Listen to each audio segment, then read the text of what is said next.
السلام علیکم ورحمۃ اللہ وبرکاتہ۔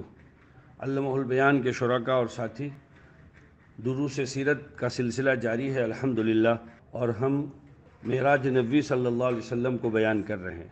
اس کا پہلا حصہ کل آپ کے سامنے پیش کیا گیا تھا اور دوسرا حصہ آج آپ کی خدمت میں پیش ہے۔ حضور پاک صلی اللہ علیہ وسلم کی عظیم اور بڑی خصوصیات جن میں وہ اپنے دیگر بھائی انبیاء سے ممتاز ہیں، اس میں ایک معراج بھی ہے۔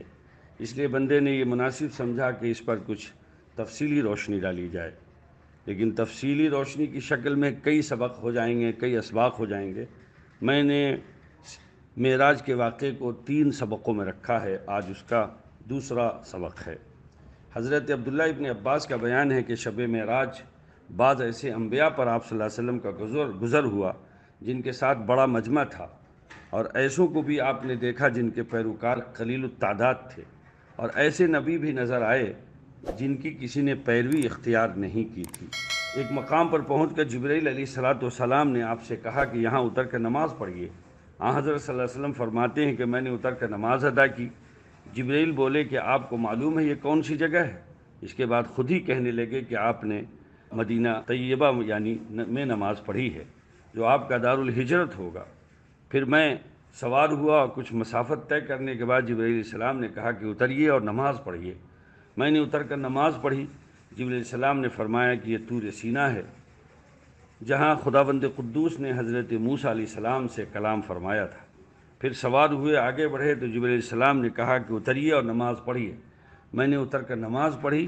جبرائیل علیہ السلام نے کہا کہ یہ بیت اللحم ہے، جہاں مسیح حضرت عیسیٰ علیہ السلام پیدا ہوئے تھے۔ پھر میں بیت المقدس پہنچا۔ حضرات، یہ ہمارے نبی حضرت محمد صلی اللہ علیہ وسلم کی خصوصیات ہے کہ تمام تبرکات انہیں اس سفر میں حاصل ہو رہے ہیں۔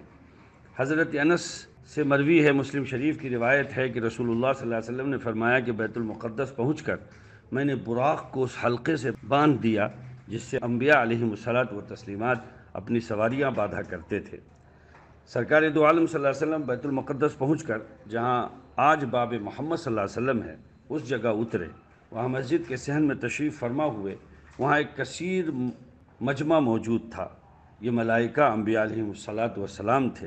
ظاہر ہے کہ یہ مقدسین انبیاء علیہم الصلاۃ والتسلیمات اور مقرب فرشتے آپ کے خیر مقدم میں جمع ہوئے تھے۔ اب سب کو انتظار تھا کہ آج کی امامت کون کرے گا۔ الغرض جب اقامت کہی گئی اس وقت ہر شخص اس بات کا منتظر تھا کہ اب کون امام بنتا ہے۔ جبرائیل علیہ السلام نے آپ صلی اللہ علیہ وسلم کا ہاتھ پکڑ کر آپ کو آگے بڑھا دیا۔ آپ صلی اللہ علیہ وسلم نے سب کو نماز پڑھائی۔ نماز سے فراغت کے بعد جبرائیل علیہ السلام نے آپ صلی اللہ علیہ وسلم سے پوچھا، کیا آپ کو کیا معلوم ہے کہ آپ کی اقتداء میں کن لوگوں نے نماز ادا کی ہے؟ آپ صلی اللہ علیہ وسلم نے فرمایا نہیں۔ انہوں نے جواب دیا کہ آج تک جتنے انبیاء مبعوث ہوئے ہیں وہ اور ملائکہ مقربین نے آپ کی اقتداء میں نماز ادا کی ہے۔ تفسیر ابن ابی حاتم۔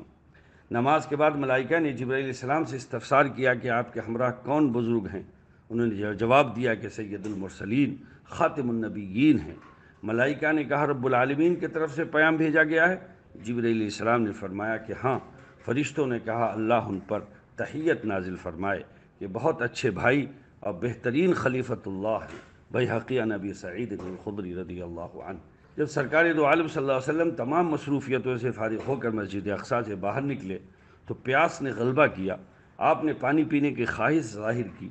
صحیح مسلم میں حضرت انس سے روایت ہے کہ جبرائیل امین نے آپ کے سامنے 2 ظرف پیش کیے، ایک میں شراب اور دوسرے میں دودھ۔ آپ نے دودھ کا برتن لے لیا۔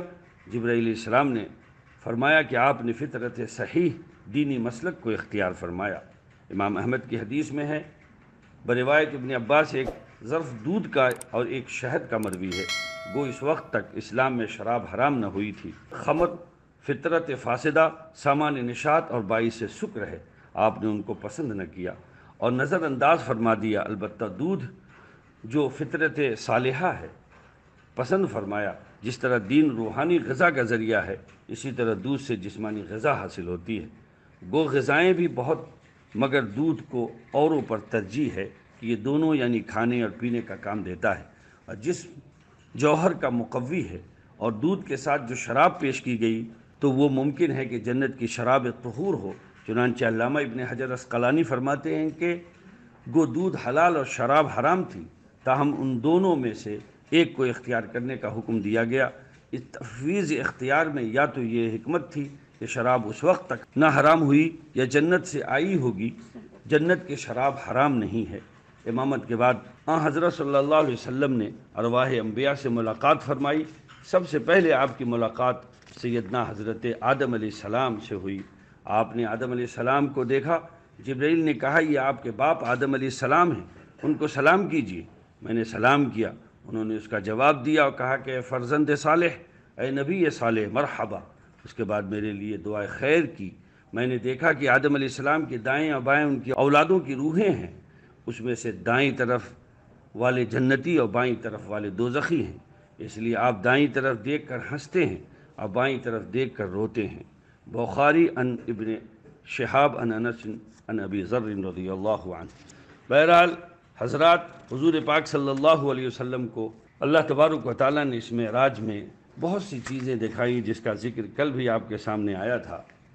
بعض حدیثوں کا خلاصہ یہ ہے کہ حضور صلی اللہ علیہ وسلم نے جبرائیل علیہ السلام کو ان کی اصل صورت میں 2 مرتبہ دیکھا، ایک معراج کی رات اور دوسرا اجیاد میں، جیسا کہ سیدہ عائشہ صدیقہ رضی اللہ تعالیٰ عنہ سے روایت ہے کہ حضور صلی اللہ علیہ وسلم نے خواہش کی تو جب جبرائیل علیہ السلام نے پر کھولے تو آسمان کا افق بھر گیا، حضور صلی اللہ علیہ وسلم پر غشی طاری ہو گئی۔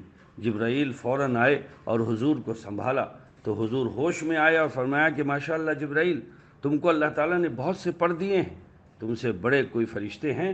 تو حضرت جبرائیل نے کہا کہ حضور صلی اللہ علیہ وسلم، میرے تو صرف 600 پر ہیں، بعض فرشتوں کے 2000 پر بھی ہیں، لیکن خدا کے حضور خوف سے ایسے کھڑے ہوتے ہیں جیسے چھپکلی ہوتی ہے، یعنی خوف سے اتنے کمزور نظر آتے ہیں۔ ان آیات میں رؤیت سے مراد حضرت جبرائیل علیہ السلام کی رؤیت ہے، راجح قول یہی ہے۔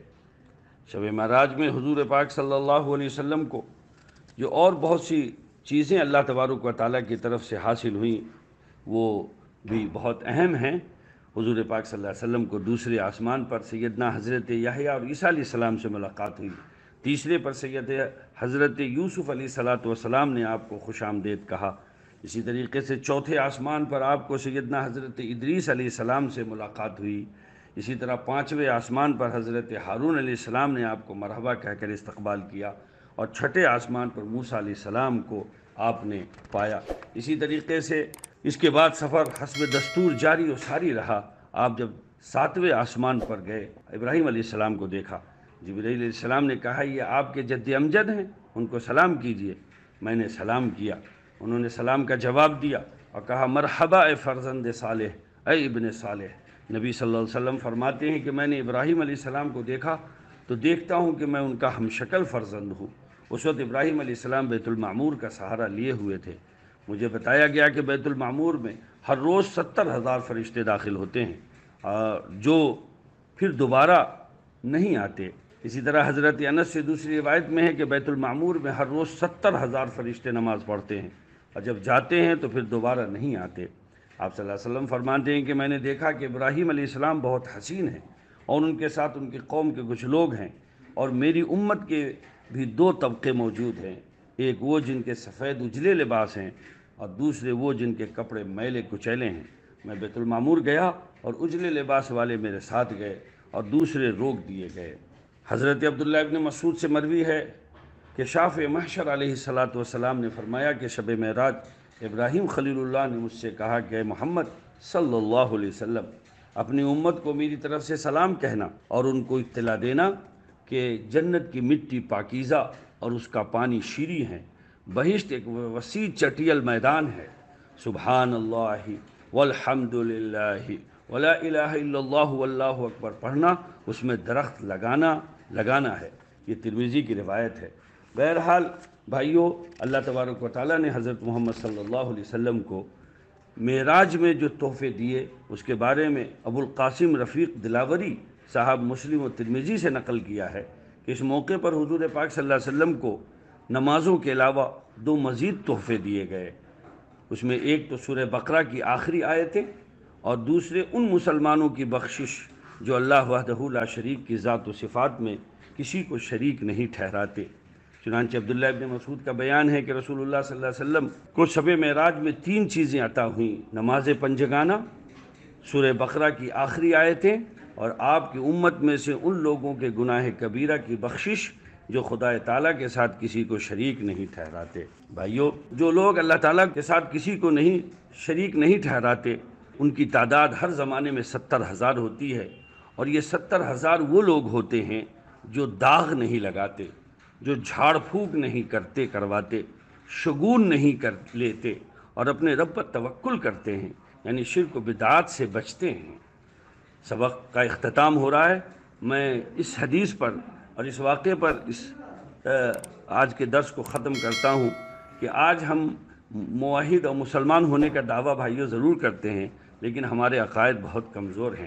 ذرا سی بات پر ہمیں سحر، جادو اور ٹوٹکے کا شبہ ہوتا ہے۔ ہمارا ذہن پریشانی اور مصیبت کے وقت اللہ تعالیٰ کی طرف نہیں جاتا، بلکہ ہمارا ذہن جو ہے مخلوق اور غیر اللہ کی طرف جاتا ہے۔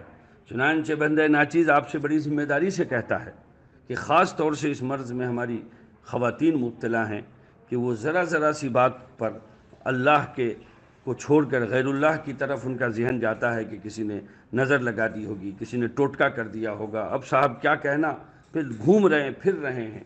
جی، جادو ٹوٹکا کرنے والے، تعویذ کرنے والے، غلط طریقے سے علاج کرنے والوں کے پیچھے لوگ گھوم رہے ہیں، پھر رہے ہیں اور ان سے مدد لے رہے ہیں۔ اللہ تبارک و تعالیٰ پوری امت کی کفر و شرک سے حفاظت فرمائے، اور ہم سب کو یہ اللہ تعالیٰ شرف بخشے کہ ان 70,000 لوگوں میں کہ جو ہر زمانے میں ہوں گے اور بغیر حساب و کتاب میں جنت میں جائیں گے، اللہ اپنے فضل سے ہم کو بھی اس میں شامل فرمائے۔ السلام علیکم ورحمۃ اللہ وبرکاتہ۔